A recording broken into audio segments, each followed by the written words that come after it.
Hello and welcome to Inside Indiana Business. I'm Gary Dick. A century ago, Cummins started as a small company focused on diesel engines. Today, the global giant's portfolio of power solutions includes advanced diesel, natural gas hybrids, fully electronic powertrains, and work continues on things like fuel cell technology. This week, Cummins announced big plans to expand its presence along the so-called Cummins Corridor with new building projects, investment in jobs at its global headquarters in Columbus, in Greenwood, and Indianapolis. Chairman and CEO Tom Linebarger is here to talk about the projects and what's next for Cummins as it enters its second 100 years. And Tom, as always, welcome to the program. Great to be here, Gary. Thank you. Okay, let's talk.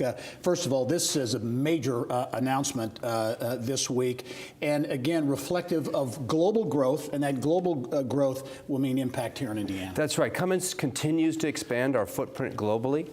We're a leader in powertrains for commercial industrial equipment, and as you said, that global power means diesel and beyond now, given the new technologies that are coming up in our markets, and we're ready to respond to those.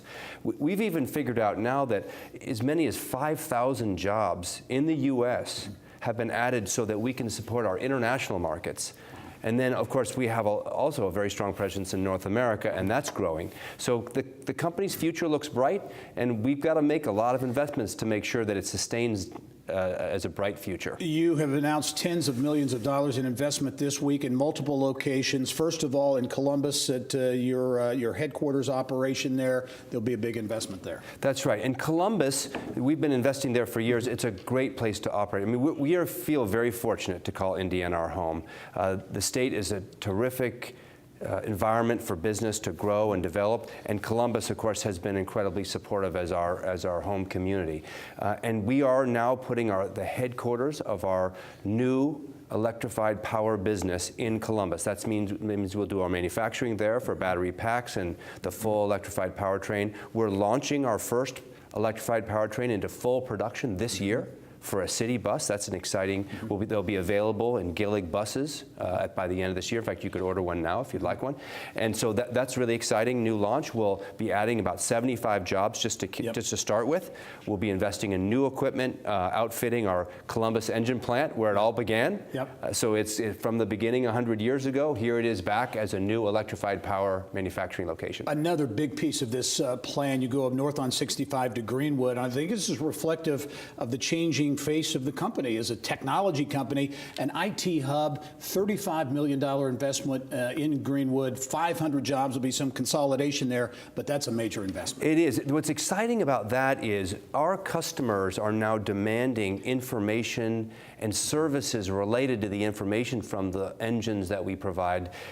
Perfect example is telematics. We can now tell a driver anywhere in the country what's happening with their engine, when they'll next need service, what kind of predictive maintenance they should be ready for. A lot of information that saves them money, keeps them on the road, and the demand for those kind of services continues to increase. I think we're really just scratching the surface about what's available there.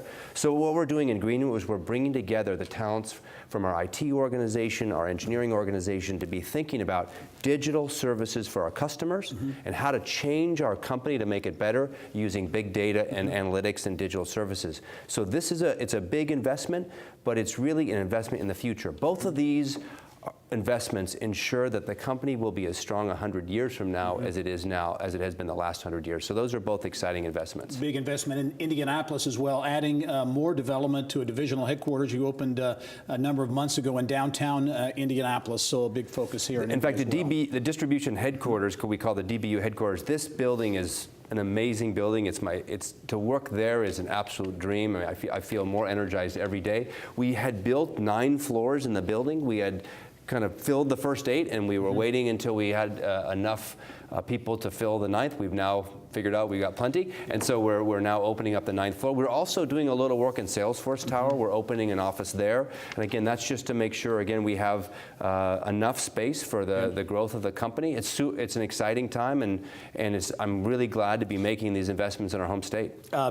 Tom, we're over time, but I have to ask you about the China situation, the tariffs, the retaliation by China back. You do a lot of business, obviously, in China. Your thoughts on the trade situation? It's concerning. These are the 2 largest economies in the world. It's really important that we find a way to work together. There are issues, and I think the Trade Ambassador Lighthizer is right to be focused on trying to get China to be more fair to U.S. companies there, and I think they've got the right focus.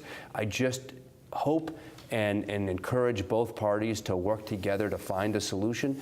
Both will lose in a continued trade war. There's no question that Cummins depends on trade for our success, and so we're trying to be constructive, but we're hopeful the two parties see the opportunity for both countries if they get a deal. All right, Cummins, 60,000 employees globally, 10,000 in Indiana. Those numbers growing. Tom Linebarger, CEO. Thanks for joining us. Great to see you, Gary. All right, yeah. See you.